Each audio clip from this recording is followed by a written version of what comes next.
Mr. President, pakinggan mo lang yung taong bayan. Hinahanap ka nila. Mabuti siguro, buksan mo yung palasyo ng Malacanang, katulad ng ginagawa rin ng tatay mo dati. Pakinggan mo yung mga masa na hindi ipinipili yung normal na masa. O kaya, lumabas ka ng palasyo, mag-disguise ka kung anong gusto mong gawin. Pakinggan mo yung isang vendor dyan sa Mindiola o lumakad-lakad ka pang bandang Ligarda, makita mo ang sitwasyon. Ang crime rate ba ng Pilipinas, mababa talaga. Totoo ba talaga yung data ng PNP? Diba? Natatakot ba yung mga normal na tao sa gabi? Diba? Yun lang, yung mga simpleng ganon. Then, punta ka sa palengke, nang walang media, ikaw lang. Makita mo yung totoong presyo. Na hindi sinasabi sa iyo ng kung sino mang tao na sabi maganda ang presyohan. At yung ipinangako natin na kahit sinabi mo suntok sa buwan 20 pesos sa bigas, ibigay natin sa Pilipinas. Yun, sana makarating. Kahit anti-Sara ka, anti-Duterte ka, pro-Bongbong ka, o anti-Bongbong ka, hahayaan kita. Basta yung sasabihin mo, kaya mong panindigan na tama yung sasabihin mo. Hindi yung puro ka lang bira, di ba? Puro ka lang paninira.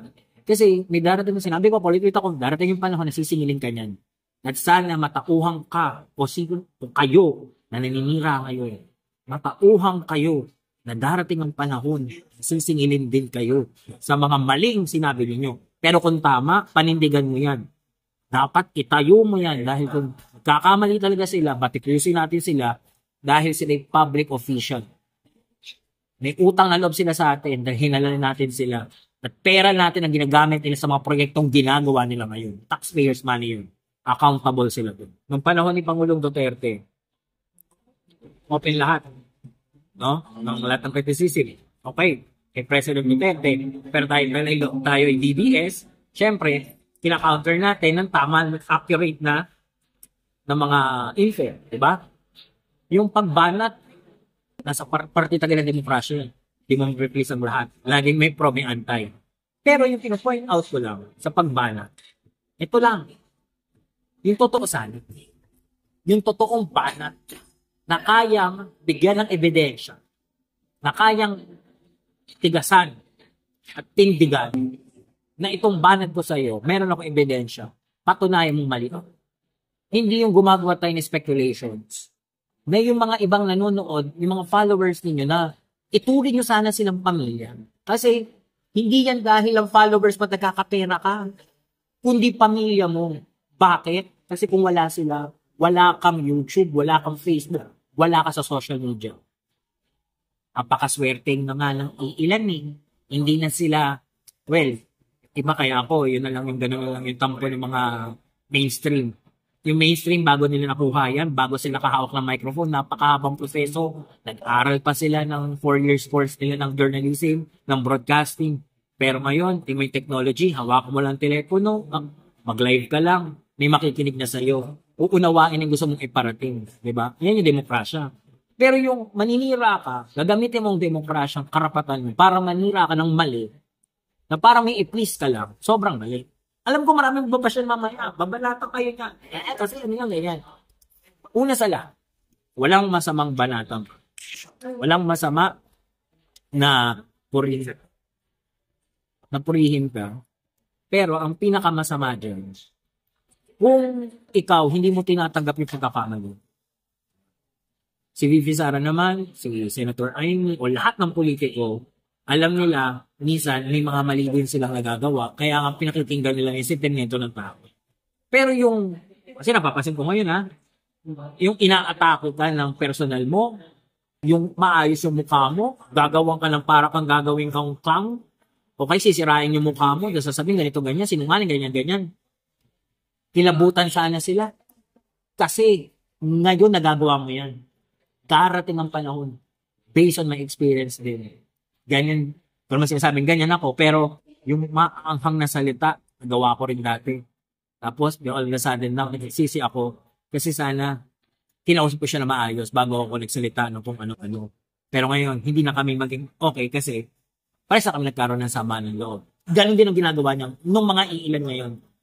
Hindi ko alam kung may pinipis kayong Panginoon nyo ngayon, pero sana isipin ninyo na walang permanente sa mundo. Laging pagbabago ang permanente. Darating yung panahon na lahat ng paninira, At ng mga masasakit na salitang binitawan ninyo, sisingilin din kayo kung wala kayong ebidensya. At sana matauhan na kayo. Walang, apakasarap mag-vlog, ang sarap magsalita, di ba? Opinion mo yan eh. Karapatan mo yan. Di ba sinabi nga ni Voltaire, hindi man ako sang-ayon sa sinasabi mo, pero ipaglalaban ko na makapagsalita ka. Ako ganun din. Kahit anti-Sara ka, anti-Duterte ka, pro-bongbong ka, o anti-bongbong ka, hahayaan kita. Basta yung sasabihin mo, kaya mong panindigan na tama yung sasabihin mo. Hindi yung puro ka lang bira, di ba? Puro ka lang paninira. Kasi may darating yung sinabi ko, politika ko, darating yung panahon na sisingilin ka niyan. At sana matauhang ka, o kayo na naninira ngayon, matauhang kayo na darating ang panahon, sisingilin din kayo sa mga maling sinabi ninyo. Pero kung tama, panindigan mo yan. Dapat itayo mo yan dahil kung kakamali talaga sila, batikyusin natin sila dahil sila public official. May utang na loob sila sa atin dahil hinalan natin sila. At pera natin ang ginagamit nila sa mga proyektong ginagawa nila ngayon. Taxpayers money yun. Accountable sila dun. Ang point ko, minsan, masakit yung process na matuto ka, pero pinatututunan sa'yo ng tadhana, yung dapat mong matutunan. Pangalawa, yung paglipat-lipat, lalo sa panahon na to, mali. Yung subscribers mo, kahit 5 lang yan, ituring mong pamilya. Mahalin mo sila. Ituring mo silang pamilya. Kasi sila yung nakikinig sa'yo, muunawa sa'yo, minamahal, opinion mo ginagalang nila. Diba? Naniniwala sila sa'yo. And technically, sabihin na natin to diretsuhan, kumikita rin kayo dahil sa panonood nila. Yun na lang. Diba? Pero kung lalagyan mo sila ng mga maling mga impormasyon, na aawayin mo yung gusto mo lang awayin dahil meron ka piniplease na Panginoon o kung sino man, para na magkagain ka ng money or ng popularity, napakamali. Sobrang mali. Diba?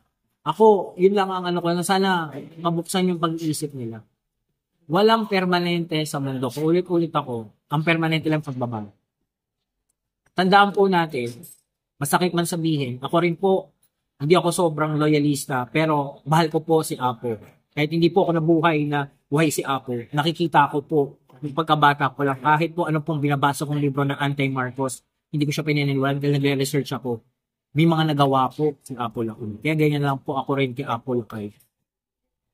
Masakit ngayon sa pagkakataong ito na yung hindi naman kay parte ng pamilya nila. Pero feeling niyo may authority kayo magsalita para sa kanila. Masakit yun sa punto na para kang kapatid, hindi ka naman kapatid. Hindi mo nga alam kung paano sila mabuhay. Hindi mo alam ang ugali nila pag sarado ng mga kortina, ng camera, kung sino-sino. Doon lang tayo sa aspeto ng politiko. Huwag natin haluan ng personal. Aayos tayo na. At siguro ngayon, si Apo Lakay, kahit ganyan siya, tingnan nyo, masakit niya yung pinagkatapusan niya, di ba? People power. Tao na patay siya. 20 years. Mussolini, ano nangyari kay Mussolini? Research ninyo. Adolf Hitler, kala ni Hitler siya ng pinakapanginoon sa buong mundo. Ano nangyari sa kanya? Mga emperor ng China, nakala nila sila nga, nasa date sila. Yun yung punto na walang permanente, ikaw ang nasa pedestal. Dahil lahat ang nasa pedestal, walang ibang dadaanan yung kundi mababa. Na-reach mo na yung tuktok. Mas maganda yung naaalala ka ng tao, na mahalin ka nila. Tingnan nyo yung paninira kay Apo Lakay. Nandiyan mga loyalista, ng tunay na loyalista ka. Hindi ako nagsasalita ng tunay, yung tunay may namahal lahat. Diba? Ako iniimbitahan ko kayo. Alam niyo kung sino masarap ng kausapin ng loyalista? Si Miss Elizabeth Oropesa. Sobra, yun yung point na hindi ko siya ina-idolize pero yun yung napakinggan ko yung buhay niya. Yun yung point na talagang totally binigay niya lahat para doon sa matandang Marcos. At pati kay Imelda. Diba? At sa Marcos family. Yun yung totoong loyalismo. Ngayon yung iba magdamit lang tayo ng pula, mabalit tayo, tapos magsasalita kang close ko, sa ganyan. Diyos ko, ang politiko, kahit inamamasura dyan, o sino man tao, kakapin nyo, alang-alang, sa bola. Kaya huwag mo ipalanda ka na close kayo. Darating ang panahon, hindi ka na niya kilala pag natapos na siya sa'yo. Yun lang. Ha? Ako, hindi ko nililinis yung mga Duterte. Pero, Diyos, kung saan mo sila makita, kung ano mo silang nakikita, walang nagbago. Siyempre, pag nandun sila sa Malacanang, hindi mo talaga sila malalapitan dahil sa security measures. Pero, yung normal, talagang iba, iba. Ang ano ko lang, ang kinakalungkot ko lang ngayon na dinadanas ng pamilya Marcos yung pagkakawatak-watak ng dahil sa mga taong gusto lamang na makagain ng popularity sa kanila. Kumbaga sa sausawan, ito yung suka, sumasausaw ka lang. Yun pa rin yung suka. Hindi ka pa rin suka. Diba? Hindi pa rin ikaw yung pinaka-main attraction. Sumasausaw ka. Matatapos din lahat to. Ang kinalulungkot ko lang pag natapos to, saan ka kaya pupulit? Saan ka pupulit? Ayoko nakakakita ng taong nasa tagumpay na biglang babagsak. Mas gusto ko yung nasa ilalim na tinataas ka. Kaso di natin mapipis lahat. Pati ba kung ugali? Huwag lang sana tayong maging personal. Kung gusto mo yan, hindi nyo yan, di go. Patunayan nyo lang. At sana sa ending ng lahat ng to, nakita-kita tayo at tanongin ka sa mga sinabi mo, tayo mong patotohanan lahat ng naparaan. Tulad din yung mga kayong dalawa. Kaya yung patunayan yung mga nilarev mo. Diba? Ako, kaya ko naman din patunayan yung sinasabi ko. Wala naman libelous sa sinasabi ko. Ngayon sir, maisingit ko lang. Maisingit ko lang po na kasi nabanggit mo yung tatay di kong kagabi na ayaw pong magaya ka sa tatay mo. Ano nangyari sa pag-exit na sa Malacanang. Yung tinutok niya kay PBBM. Pero, oo. Well, yun na naman. Disclaimer, yung mga mararansakin na naman tayo, i-divide na naman yung statement. Ito, ang buong statement dyan na, makikita mo pa rin doon yung empathy ng pagiging tatay. Tatay din. Diba? Ayoko makita kang matulad sa tatay mo, pag-exit ng tatay mo. Diba? Nando pa rin yung point na ginagabayan ka pa din. Kinakatok ka pa din na wag na sanang maulit yung kasaysayan. Dahil yung kasaysayan, paulit-ulit lang. Alam mo yung tao, hindi niya maintindihan. Yung ibang nabobore sa history eh. Pero mag-aaral ka ng history, kung ano yun, simula nung nabuo yung history, hanggang ngayon yun din. Mapupunta sa kapangyarihan, magagalit ang tao, mag-aalisa, mawawala sila. Pak! Ganun na naman ulit yun. Paulit-ulit lang yun. Mag-iiba ng forma ng gobyerno, magiging demokratiko, diktador, demokratiko, ganun pa rin yun. Hihirap, yayam, ulit-ulit. Pero ito yung point na sana, i-regain mo yung popularity mo, na mahalin ka ng tao, hindi sa magalit yung tao sa'yo. Kasi sila lang mismo nagsabi, sa tagal ng panahon na sila lagi nilulubak, di ba? Nakabalik na sila sa tugatog. Hindi mo masasabihin na kailangan pa nila na mag-prove sa sarili nila kung sino sila. Sundan lang nila yung yapak ng tatay nila. Okay. Hindi mo si Senator Amy, yung sinabi ng kanya, gawin mo Amy, ginagawa mo tayo. Di ba okay naman? Eh, nakakalungkot nga lang na umabot tayo kagabi. Sa totoo lang, ito ha, ako rin ho, nanonood kagabi para ho akong binubuhusan na hindi ko maintindihan na malamig ba, mainit. Di rin ho ako makatulog dahil yung mga binitawan kagabi ni former President Rodrigo Duterte talagang nakaka-alarma. Diba? Ba't tayo humantong sa ganon? Ba't tayo kumbaga kagabi, nagdeklara na tayo ng gera. Balik-balik na rin man natin. Kagabi, pinakawalan na ni PRRD, ni former President Duterte, yung missile na dapat hindi pakawalan. Sumabog na. Eh tayo, dapat ba tayong dumagdag? Diba? Hindi ako, ipunin ko tong platform ninyo, recorded to.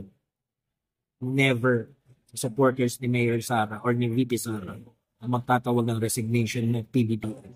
Hindi. Dahil kasama kami na hinalal ka. Kasama kami kahit na hindi na kami pinahahalagahan. Pero isa rin po kami sa mga parallel groups. Nung sinabi ni Sarah si Bongbong ang presidente, sumama kaming lahat. Parte din kami ng 31 million. Kami na ho, yung pinakahuli niyong aalalahanin. Hindi ho kami magtatawag para pabamain kayo. Bagkos nagdadasal kami na sana maging matagumpay ang panguluhan mo, PBBM. Pakinggan mo lang yung taong bayan. Yun lang naman ang gustong iparating ni Pangulong Duterte. Pakinggan nyo lang ang taong bayan. Huwag nyong ipilit yung hindi dapat gawin. Kasi nagkakagulo-gulo tayo.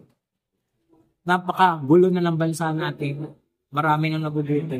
Ang solusyon lang dyan, magkaisa tayong lahat. Kaso wala na. Kagabi, wala na. Hindi ko na malaman kagabi kung nasaan na ba talaga. At yung mga kalaban natin ng kampanya, naghahalagapakan sila ngayon. Kasi sinasabi nila, di ba, tama kami. Masakit na. Sinasabi nila, di ba, tama kami. Parang gusto ko ng 1% na sabihin na, tama nga sila. Pero ayoko, sana wag, mali pa rin sila. Nakakatakot na matama sila. Kasi yung tama sila, yun yung pagbagsak ng gobyernong ito. Diba? Yung nga sir, kasi yung nabanggit ko yung sabi ni Tatay Digong kagabi na isa ito sa mga sinabi niya no, gumagamit daw ng droga si PBBM. Okay. So, very sensitive ang issue na yan. Ako, personal opinion ko, bigay na natin kay PRD. Siya ang nag-akusa. Sumasagot si PBBM ngayon. Kanina yata bago siya lumipad ng Vietnam, sumagot siya na kalingain daw ng mga doktor ng PRD siya dahil nag-fentanyl siya. Fentanyl. Mataas na dosage ng pain. Yung fentanyl, isa yan sa ikinamatay ni Michael Jackson. Yan illegal yan, sinasaksak sa sarili niya yun. Makakatulog ka, pero napakataas ng dosage, pwede mag-stop yung heart mo. Diba? Well, publicly naman dati, nung President's PRD, talagang binubokal naman niya sa taong bayan na gumagamit siya noon para doon sa pain nga yan sa likod dahil na-accidente siya nung nagbomotor siya sa Davao dati. Ako, ayoko muna mag-comment. Antayin natin lahat. Yung mga agency na dapat sumagot nga Tapidea. Si PRRD ang nag-akusa. Si PRRD, dating prosecutor, abogado, presidente ng Pilipinas, mayor, congressman. Nasa kanya ang burden of proof kung kailan niya papatunayan sa tao kung totoo ba o hindi sinasabi niya. Yan sir, ano masasabi niyo sa mensahe ni Mayor Basti Duterte na PBBM resign? Hindi, sinabi ko kanina. Yung mensahe ni Mayor Basti, siguro bilang kapatid, diba? Kahit naman ako, kung si Basti ako, yung kapatid ko na babae, na vice-presidente, tinatrato ng mga kasamahan mo, diba? Masakit yun para sa isang kapatid. At bilang lingkod bayan, baka nararamdaman din ni Mayor Basti na hindi umaabot doon sa mga constituency sa Davao yung serbisyo na dapat inaasam ng mga Davaoenos sa Pangulo. So, hindi natin pwedeng pakialaman na sabihin mali o tama. Karapatan ni Mayor Basti tumawag nun. Pero sana, kung papaabot man ito kay Pangulong BBM, sana wag naman mapigilan. Mr. President, pakinggan nyo lang yung taong bayan. Hinahanap ka nila. Hindi nila kailangan yung mga trips na yan. Ako ito na personal to na as mamamayan ng Pilipinas, hindi kailangan yung mga trips na yan. Mabuti siguro, buksan mo yung palasyo ng Malacanang, katulad ng ginagawa rin ng tatay mo dati. Pakinggan mo yung mga masa na hindi ipinipili yung normal na masa. O kaya, lumabas ka ng palasyo, mag-disguise ka kung anong gusto mong gawin. Pakinggan mo yung isang vendor dyan sa Mindiola o lumakad-lakad ka pang bandang Ligarda, makita mo ang sitwasyon. Ang crime rate ba ng Pilipinas, mababa talaga. Totoo ba talaga yung data ng PNP? Diba? Natatakot ba yung mga normal na tao sa gabi? Diba? Yun lang, yung mga simple ganon. Then, punta ka sa palengke, nung walang media, ikaw lang. Makita mo yung totoong presyo. Na hindi sinasabi sa iyo ng kung sino mang tao na sabi maganda ang presyohan. At yung ipinangako natin na kahit sinabi mo suntok sa buwan 20 pesos sa bigas, ibigay natin sa Pilipinas. Yun, sana makarating. Wala lang pang babash. Huwag mo naman lang yung bashing. Iparating lang to sa Pangulo. Hindi magaling ang lahat, walang magaling sa lahat. Hindi rin si Mayor Sara makapagbigay ng solusyon. Hindi ho siya ang presidente ng Pilipinas. Si Digong po, tapos na. Kung ano po yung mga sinabi ni Digong, nasa kanya na po yung burden of proof niya kung paano niya sasagutin yung mga akusasyon niya.